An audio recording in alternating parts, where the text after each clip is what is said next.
നമസ്കാരം. നമ്മുടെ രാജ്യത്തെയും നമ്മുടെ രാഷ്ട്ര നേതാവിനെയും ഇന്ന് ലോക നേതാക്കൾ അത്ഭുതത്തോടെയാണ് ഉറ്റുനോക്കുന്നത്. അതിനുള്ള പ്രധാന കാരണം നമ്മുടെ രാജ്യത്തിന്റെ വളർച്ച തന്നെയാണ്. നരേന്ദ്രമോദി അധികാരത്തിൽ വന്നതിന് ശേഷമുള്ള ഭാരതം ഇന്ന് എത്രത്തോളം മാറിയിരിക്കുന്നു എന്നത് നമ്മൾ കാണുന്ന ഒരു യാഥാർത്ഥ്യമാണ്. അതുകൊണ്ട് തന്നെ ലോക നേതാക്കൾ ഭാരതത്തെ വാനോളം പുകഴ്ത്താറുമുണ്ട്. ഇപ്പോഴത്തെ ഇന്ത്യക്ക് ആശംസകൾ നേരുകയാണ് ബംഗ്ലാദേശ് പ്രധാനമന്ത്രി ഷെയ്ഖ് ഹസീന. ഇന്ത്യക്ക് ആശംസകൾ നേർന്ന ബംഗ്ലാദേശ് പ്രധാനമന്ത്രി ഷെയ്ഖ് ഹസീന ഇന്ത്യയെപ്പോലെ വിശ്വസ്തനായ ഒരു സുഹൃത്തിനെ ലഭിക്കുന്നത് ബംഗ്ലാദേശിന് ലഭിച്ച ഭാഗ്യമാണെന്ന് പറഞ്ഞു. ഇന്ന് ബംഗ്ലാദേശിൽ തിരഞ്ഞെടുപ്പ് നടന്നുകൊണ്ടിരിക്കെയാണ് ഇത്തരത്തിൽ ഒരു പരാമർശം ഷെയ്ഖ് ഹസീന നടത്തിയിരിക്കുന്നത്. ഇന്ത്യക്കുള്ള തന്റെ സന്ദേശത്തിൽ ബംഗ്ലാദേശ് പ്രധാനമന്ത്രി ഷെയ്ഖ് ഹസീന പറഞ്ഞത് എങ്ങനെയാണ്: ഞങ്ങൾ വളരെ ഭാഗ്യവാന്മാരാണ്. ഇന്ത്യ ഞങ്ങളുടെ വിശ്വസ്ത സുഹൃത്താണ്. ഞങ്ങളുടെ വിമോചന യുദ്ധകാലത്ത് അവർ ഞങ്ങളെ പിന്തുണച്ചു. 1975 ശേഷം ഞങ്ങളുടെ മുഴുവൻ കുടുംബവും നഷ്ടപ്പെട്ടപ്പോൾ അവർ ഞങ്ങൾക്ക് അഭയം നൽകി ഞങ്ങളെ സംരക്ഷിച്ചു. അതിനാൽ തന്നെ ഇന്ത്യയിലെ ജനങ്ങൾക്ക് ഞങ്ങളുടെ ആശംസകൾ നേരുന്നു.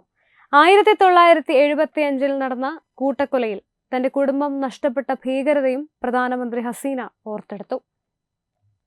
1975 നടന്ന കൂട്ടക്കൊലയിൽ ഷെയ്ഖ് ഹസീനയുടെ കുടുംബം മുഴുവനും കൊല്ലപ്പെടുകയും വർഷങ്ങളോളം അവർക്ക് ഇന്ത്യയിൽ പ്രവാസ ജീവിതം നയിക്കേണ്ടി വരികയും ചെയ്തു. പിന്നീട് അവർ ബംഗ്ലാദേശിലേക്ക് മടങ്ങുകയും ഇപ്പോൾ രാജ്യം ഭരിച്ചുകൊണ്ടിരിക്കുന്ന അവാമി ലീഗ് ഏറ്റെടുക്കുകയും ചെയ്തു.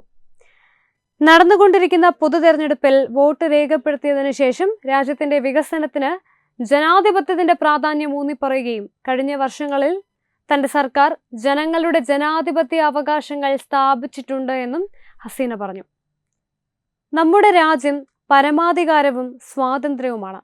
ഞങ്ങൾക്ക് ഒരു വലിയ ജനസംഖ്യയുണ്ട്. ഞങ്ങൾ ജനങ്ങളുടെ ജനാധിപത്യ അവകാശങ്ങൾ സ്ഥാപിച്ചു. ഈ രാജ്യത്ത് ജനാധിപത്യം തുടരണമെന്നും ജനാധിപത്യം ഇല്ലാതെ നിങ്ങൾക്ക് യാതൊരു വികസനവും നടത്താൻ സാധിക്കുകയില്ല എന്നും ഞാൻ ഉറപ്പാക്കാൻ ആഗ്രഹിക്കുന്നു. 2009 മുതൽ 2023 വരെയുള്ള ഒരു ദീർഘകാല ജനാധിപത്യ സംവിധാനമാണ് ഞങ്ങളുടേത്.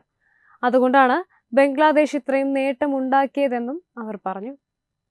Web desk Tatwamayi news. Digantha resort, Ahmedabad, Gujarat.